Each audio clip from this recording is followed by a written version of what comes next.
Hey guys, how are you? My name is Abhinav और ये है आपका प्यारा सा channel Abhinav Prateek sir maths. तो आइए स्टार्ट करते हैं। अब कुछ नया कॉन्सेप्ट है। आगे बढ़ने से पहले हम एक नया कॉन्सेप्ट सीखते हैं, उसी के बेस पे हम क्वेश्चंस कर पाएंगे। तो एक कॉन्सेप्ट है हमारा कि कोई भी लाइन, उसको हम रिप्रेजेंट कैसे करते हैं जनरल फॉर्म में, ax plus B Y plus C equals to 0। ये हमारी जनरल फॉर्म होती है रिप्रेजेंटेशन की।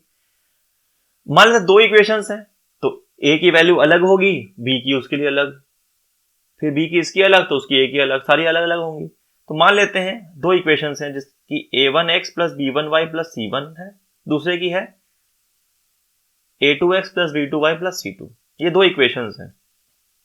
अब हम क्या करेंगे, हम इनके रेशियोज लेंगे। जैसे अगर हम a1x के साथ में जो a1 है और जो हमारा यहाँ a2 है, इनको डिवाइड करेंगे और फिर b1 और b2 को भी डिवाइड करेंगे। अगर इनका रेशियो मतलब a1 बाई a2 की वैल्यू अगर 2/5 आए सपोज, डिवाइड करने पे b1 बाई b2 3/7 आ जाए, तो दोनों इक्वल नहीं होंगे। तो अगर a1 बाई a2 का रेशियो b1 बाई b2 के रेशियो के इक्वल नहीं आया, इसका मतलब है कि लाइंस जो होंगी, मतलब जो हमने देख लिया ना कि ग्राफ कैसे बनते हैं, मतलब इक्वेशन है हमारे पास, linear equation in two variable, तो उसको जो ग्राफ पे बनाते हैं तो एक सीधी लाइन बनती है और दूसरे वाले का भी एक सीधी लाइन बनेगी। तो अगर दोनों इक्वल नहीं है, दोनों के रेशियो इक्वल नहीं है, इसका मतलब लाइंस आपस में मिलेंगी कहीं ना कहीं, लाइंस इंटरसेक्टिंग होंगी। एक ग्राफ ऐसा, दूसरा ऐसा। दूसरा, ये हो गया फर्स्ट केस। सेकेंड केस अभी क्वेश्चन में भी करेंगे तो और क्लियर हो जाएगा। पहले एक बार आपको कॉन्सेप्ट समझा दूं मैं इसका।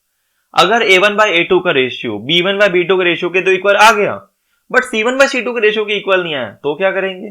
तो इसका मतलब क्या है? इसका मतलब क्या है कि जो लाइंस हैं वो पैरेलल हैं आपस में, वो लाइंस मिलेंगी नहीं। एक लाइन यूं, दूसरा भी यूं, दोनों पैरेलल आपस में कभी नहीं मिलेंगे आगे जाके। थर्ड केस, अगर a1 बाई a2 का रेशियो b1 बाई b2 के रेशियो के इक्वल तो आ गया और c1 बाई c2 के रेशियो के भी इक्वल आ गया, मतलब तीनों ही रेशियोज इक्वल होंगे, तो उस केस में क्या होगा? लाइंस कोइंसिडेंट होंगी। कोइंसिडेंट का मतलब क्या होता है? कोइंसिडेंट का मतलब होता है लाइंस एक के ऊपर एक। अगर एक लाइन ऐसे है तो दूसरी लाइन उसके जस्ट ऊपर उसी को ट्रेस कर रही होगी एकदम सेम, तो इसको बोलते हैं कोइंसिडेंट लाइंस। ठीक है। इसमें एक चीज और बता दूंगा आपको आगे कि अगर लाइंस, बता देता हूं, इंटरसेक्टिंग है मतलब एक ही पॉइंट में मिल रही है, मतलब कितने सॉल्यूशंस होंगे? वन सॉल्यूशन, जिसको यूनिक सॉल्यूशन भी बोलते हैं। अगर लाइंस मिल ही नहीं होंगी तो कितने सॉल्यूशंस आएंगे? नो सॉल्यूशन, क्योंकि लाइंस मिलेंगे तभी सॉल्यूशंस होंगे, लाइंस मिलेंगी नहीं तो कोई सॉल्यूशन नहीं होगा। और लाइंस एक के ऊपर एक ही है तो कितने पॉइंट्स कॉमन होंगे? जितने पॉइंट्स कॉमन उतने सॉल्यूशंस। तो यहां पे इनफाइनाइट पॉइंट्स कॉमन होंगे, तो यहां पे इनफाइनाइट सॉल्यूशन। ठीक है। और एक और कॉन्सेप्ट जो इसमें क्लियर हो जाएगा तो फिर आपको दिक्कत नहीं आएगी। जिस चीज में हमें आंसर मिल रहा है, मतलब जिस चीज में हमें सॉल्यूशन मिल रहा है, उसको बोलते हैं कंसिस्टेंट। जैसे यहां पे वन सॉल्यूशन था, वन था लेकिन सॉल्यूशन तो है ना, तो इसको बोलते हैं हम कंसिस्टेंट। और जो इनफाइनाइट वाला होता है उसको बोलते हैं कंसिस्टेंट, क्योंकि इसमें भी हमें मिल रहा है। लेकिन जो नो सॉल्यूशन है, मतलब एक लाइन ऐसे दूसरा ऐसे पैरेलल, नो सॉल्यूशन, उसमें क्या होता है? उसमें इनकंसिस्टेंट होता है। उसमें हम क्या बोलते हैं? इनकंसिस्टेंट। जिसमें आंसर नहीं आए, ना आ रहा हो आंसर, जिसमें आंसर नहीं आए उसको बोलते हैं हम no solution. No solution means inconsistent है इक्वेशंस। और जिसमें एक आंसर आए, या फिर जो ये थर्ड वाला केस था इनफिनिट वाला, एक लाइन और ऐसे और दूसरी लाइन उसी के ऊपर, तो इसमें इनफाइनाइट सॉल्यूशंस हैं, तो ये भी कंसिस्टेंट होगा। ठीक है, क्लियर हो गया? यही कॉन्सेप्ट था, आगे यूज होगा, बहुत हेल्प मिलेगी आपको। जैसे पहला क्वेश्चन कह रहा है, on comparing the ratios a1 by a2, b1 by b2 and c1 by c2, हमें तीनों रेशियोज को कंपेयर करना है, मतलब तीनों रेशियोज निकालना है जैसा अभी कॉन्सेप्ट में सीखा। Find out whether the lines representing the following pair of linear equations intersect at a point, are parallel और कोइंसिडेंट। मतलब पहले क्वेश्चन क्या कह रहा है ये समझो। क्वेश्चन कह रहा है कि रेशियोज निकालो जरा। पहले A1/A2 निकालो, B1/B2 निकालो, C1/C2 निकालो। निकाल दिया तीनों, देखते हैं अभी निकाल के देखेंगे। तीनों रेशियोज निकालो और रेशियोज निकालने के बाद ये देखो कि लाइंस इंटरसेक्टिंग है, पैरेलल है ऐसे, या फिर एक के ऊपर एक है, कोइंसिडेंट है। तो हमें पता है कैसे देखते हैं हम, तो जरा सॉल्व करते हैं इसको।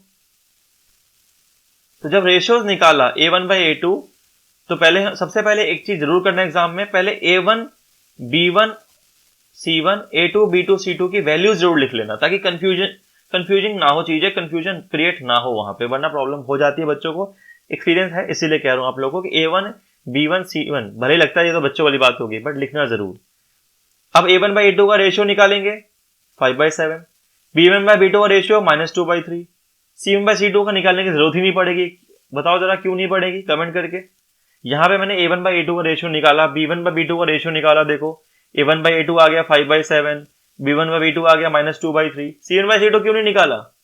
क्योंकि यहां पे हमें पता है कि अगर A1/A2 B1/B2 के इक्वल नहीं आता तो C1/C2 से मतलब ही नहीं है, लाइंस इंटरसेक्टिंग हो जाएंगी। तो आगे देखते हैं, मैंने कर रखा है आप लोगों के लिए कि since A1/A2 is not equal to B1/B2, the given equations intersect exactly at one point।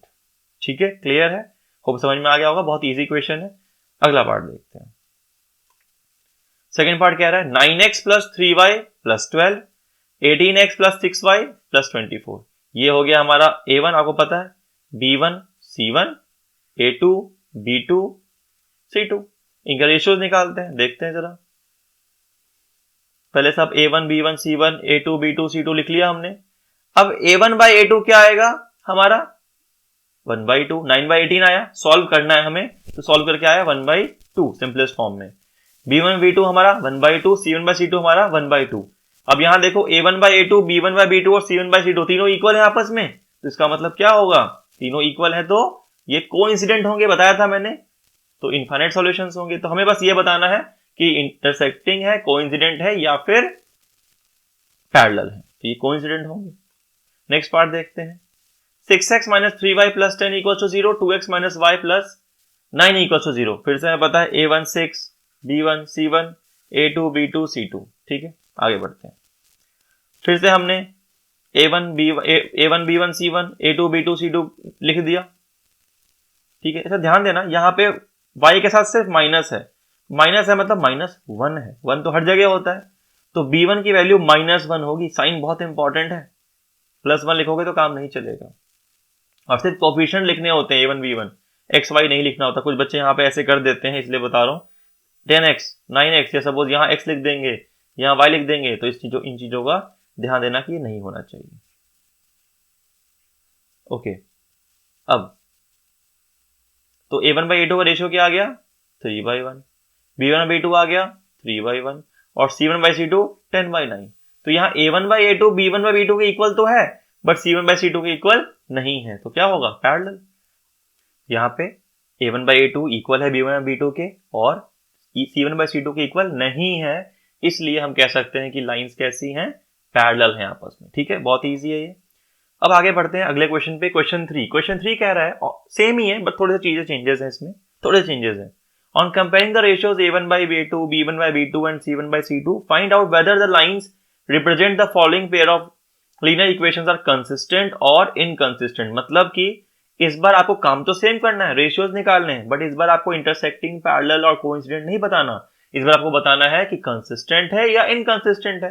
क्या होता है कंसिस्टेंट इनकंसिस्टेंट, मैंने भी बताया था। कंसिस्टेंट जिसमें आंसर मिलेगा, इनकंसिस्टेंट जिसमें आंसर नहीं मिलेगा। मतलब लाइंस अगर इंटरसेक्टिंग है या कोइंसिडेंट है तो वो कंसिस्टेंट, अगर लाइंस पैरेलल है तो वो इनकंसिस्टेंट। तो देखते हैं आगे। फर्स्ट क्वेश्चन है, इसमें आपको पता है A1 B1 C1 A2 B2 C2। एक चीज और बता दूं, जैसे यही क्वेश्चन है 3x + 2y = 5, तो इसमें से हम A1 B1 C1 नहीं निकालेंगे, पहले हम इसे स्टैंडर्ड फॉर्म में लिखेंगे। स्टैंडर्ड फॉर्म क्या होता है, स्टैंडर्ड फॉर्म में राइट साइड में सिर्फ 0 होना चाहिए, सिर्फ 0। सारी वैल्यूज को लेफ्ट में ले आओ और राइट में क्या बचेगा, सिर्फ 0। इसे बोलते हैं स्टैंडर्ड फॉर्म। ये करने के बाद ही हम A1, B1 और C1 निकालेंगे। ओके, तो मैंने यहां निकाल दिया आपके लिए। A1/A2 है 3/2, B1/B2 है -2/3 और C1/C2 है 5/7। तो इसका मतलब क्या है? इसका मतलब ये है कि A1/A2 ही B1/B2 के इक्वल नहीं है। यहाँ पे हमें C1/C2 निकालने की जरूरत नहीं थी, फिर मैंने निकाल दिया आप लोगों के लिए। तो इसका मतलब पहला रेशियो इक्वल नहीं है। इसका मतलब क्या है? यूनिक सॉल्यूशन, सिर्फ एक सॉल्यूशन। और जब सॉल्यूशन मिल जाता है तो उसे क्या बोलते हैं हम? कंसिस्टेंट। ओके, इसे कंसिस्टेंट बोलेंगे। फिर बात आती है, दो इक्वेशंस है, A1/A2 1/2 है, B1/B2 1/2 है और C1/C2 8/9 है। इस बार सेम तरीके से निकाला तो A1/A2 B1/B2 के इक्वल तो है, बट C1/C2 के इक्वल नहीं है। यहां ध्यान दो, ये दोनों इक्वल तो हैं बट ये इसके इक्वल नहीं है। तो इस केस में हम नो सॉल्यूशन बोलेंगे यहाँ पे, और लाइंस कैसी हैं? इनकंसिस्टेंट। ओके, थर्ड पार्ट फिर देख लेते हैं। थर्ड पार्ट है 3/2x + 5/3y = 7, 9x - 10y = 14। तो यहां पे क्या है? A1/A2 है हमारा 1/6, B1/B2 है -1/6 और C1/C2 है 1/2। तो यहाँ पे A1/A2 इक्वल नहीं है B1/B2 के, तो इसके भी एक ही सॉल्यूशन होंगे, और ये सॉल्यूशन है ना, तो कंसिस्टेंट होगा। ठीक है, फोर्थ पार्ट सेम है, इसलिए हम फटाफट आगे बढ़ रहे हैं। सेम A1/A2 B1 C1 निकाल के देख लिया, तो A1/A2 -1/2 है, B1/B2 -1/2 है और C1/C2 भी -1/2 है। यानी तीनों इक्वल है, यानी इन्फिनिट सॉल्यूशंस होंगे। और जब इन्फिनिट है तो भी तो आंसर आ ही रहे हैं ना, बहुत सारे आ रहे हैं आंसर, तो इसको बोलते हैं हम कंसिस्टेंट। ठीक है, फिर आगे देखते हैं अगला पार्ट, फिफ्थ पार्ट। इसमें क्या है? A1/A2 2/3, 2/3 और 2/3 तीनों इक्वल हैं, इन्फिनिट सॉल्यूशंस हैं, यानी कंसिस्टेंट है। Okay, now let's proceed to the next question. Next question क्या कह रहा है हमारा? थोड़ा सा इंपॉर्टेंट क्वेश्चन है, ध्यान सुनना।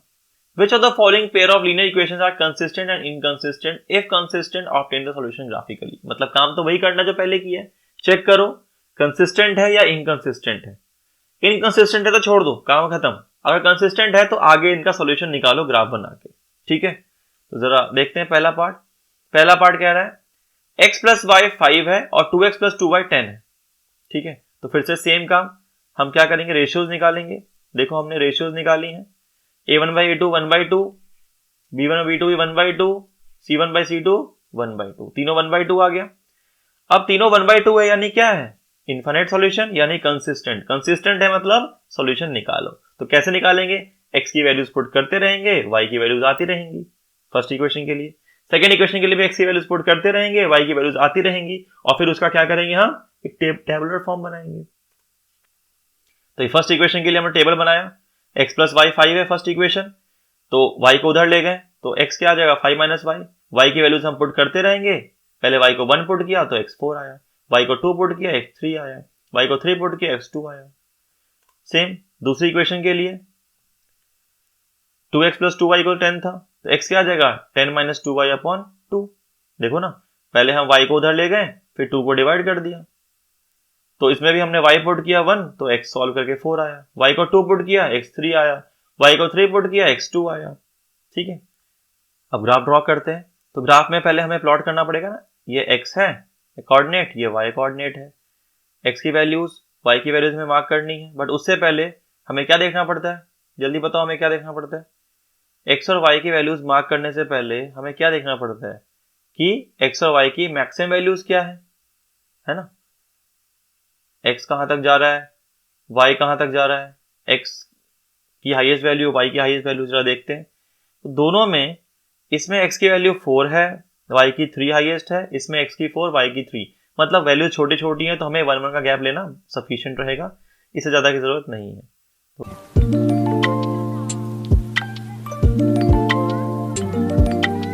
तो इतना बहुत है, आप चाहो तो और भी लिख सकते हो, आपके ऊपर डिपेंड करता है कितना लिखना है आपने। जितनी लाइंस ड्रॉ करी उतने हम लिख लेते हैं।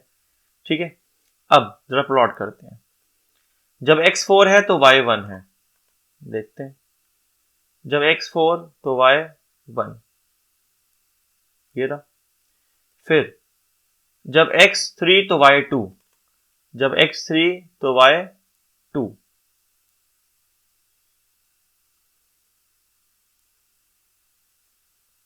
फिर जब x2 तो y3, x2 y3 तीनों को मिला के हम लाइन बना देंगे। ये बन गई हमारी लाइन। इसके बाद अब दूसरे के लिए लाइन बनाएंगे हम। दूसरे के लिए क्या टेबल है, x4 तो y1, x4 y1, तो यहाँ पे हमें वैल्यूज चेंज करनी पड़ेगी, थोड़ा कलर भी चेंज कर लेते हैं। x4 y1, x4 y1 यहीं आ गया, और आप देखना भी यहीं आएगा, क्यों आ रहा है ये देखना। x3 y2, x3 y2 ये तो उसी ऊपर आ गया। अब देखो दोनों अलग अलग ग्राफ्स हैं, फिर भी सेम आ रहा है। x2 y3, अब क्या आ गया, x2 y3, ये तीनों इसी के ऊपर पॉइंट्स आ गए। इसका मतलब इसकी जो लाइन होगी वो भी इसके ऊपर ही बनेगी, मतलब दोनों लाइंस एक के ऊपर एक ही बनेंगे, और ऐसा होना भी चाहिए। क्यों, क्योंकि क्या सॉल्यूशन थे, यहां देखो आप पीछे, ये इनफाइनाइट सॉल्यूशंस हैं, मतलब क्या है, लाइंस कोइंसिडेंट है, एक के ऊपर एक है, तो ग्राफ में भी हमें दिखाना पड़ेगा कि लाइंस कोइंसिडेंट है। ठीक है, ओके, नेक्स्ट पार्ट देखते हैं। x minus Y equals to 8 और 3x minus 3y equals to 16। तो यहाँ पे जब हम रेशियो निकालेंगे तो क्या आ जाएगा, ये इसका कोफिशिएंट्स आपको पता है ना, 1 1 है, तो रेशियो निकाला तो क्या आ गया, a1 by a2 1/3, b1 by b2 1/3, c1 by c2 1/2। मतलब पहले दो रेशियो इक्वल हैं, थर्ड इक्वल नहीं है, और ऐसा होता है तो क्या होता है, इसके लाइंस पैरेलल होती हैं। नो सॉल्यूशन, और नो सॉल्यूशन मींस इनकंसिस्टेंट, और इनकंसिस्टेंट मतलब हमें आगे करने की जरूरत नहीं है, कंसिस्टेंट होगा तभी ग्राफ ड्रॉ करेंगे। अगले पार्ट में बढ़ते हैं। अगले पार्ट में देखते हैं क्या है, यहाँ 2 4 1 2 और 6 4, इसका भी जब रेशियो लिया तो हमें क्या मिला कि a1 by a2 1/2, b1 by b2 -1/2, c1 by c2 3/2। तो यहाँ पे a1 by a2 he b1 by b2 के इक्वल नहीं है। जब पहला रेशियो इक्वल नहीं होता तो क्या होता है, सिर्फ एक सॉल्यूशन होता है, और वो यूनिक सॉल्यूशन होता है, उसको क्या बोलते हैं हम, लाइंस इंटरसेक्टिंग है और सॉल्यूशन इक्वेशंस कंसिस्टेंट है। तो इसमें ग्राफ ड्रॉ करना पड़ेगा, तो करते हैं। तो फिर से सेम तरीके से हमने इसे सॉल्व करके देखा, तो यहाँ पे हमारी वैल्यूज आई, x की वैल्यूज हम पुट करते गए, उससे y की वैल्यूज आई, और हमारा ये ग्राफ बना, मतलब हमारी टेबल बनी। इस टेबल से फिर दूसरी इक्वेशन लिया, उससे भी हम सॉल्व करते करते पहुंचे, y को निकाला हमने, x की वैल्यूज पुट करते गए, y की वैल्यूज आती गई, उससे भी हमारा एक टेबल निकला। तो इसका ग्राफ ड्रॉ कर लेते हैं। अब इस ग्राफ ड्रॉ करने से पहले हमें जरा x और y एक्सेस मार्क करना पड़ेगा। ये x एक्सेस है और ये हमारा y एक्सेस है। फिर इसके बाद हम पहले ये देखना पड़ेगा कि मैक्सिमम वैल्यूज क्या क्या है। इसमें मैक्सिमम वैल्यूज x की क्या जा रही है, 3, और y की मैक्सिमम वैल्यू जा रही है हमारी 6। ठीक है, दोनों ग्राफ में x की 3, y की 6, यानी कि 6 तक जा सकते हैं, तो कोई दिक्कत नहीं है।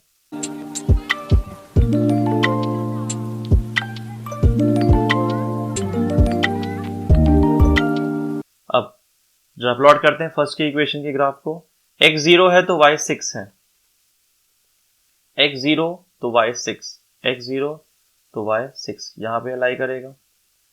फिर x 1 तो y 4, x 1 y 4 ये लाई करेगा यहां पे। फिर x 2 y 2 ये लाई करेगा हमारा यहां पे। इसके लिए फिर से हम एक लाइन ड्रॉ कर लेंगे। ठीक है, ये हमारी ग्राफ का फर्स्ट इक्वेशन का ग्राफ बन गया। सेकेंड इक्वेशन में देखते हैं।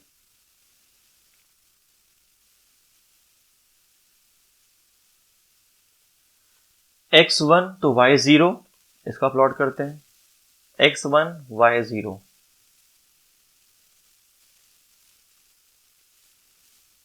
x1 y 0 यहीं पे लाई करेगा।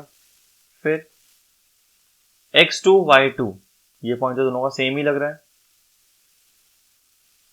और फिर x3 y 4, x3 y 4 यहां लाई करेगा ये। ठीक है, अब इसे भी ज्वाइन कर लेते हैं।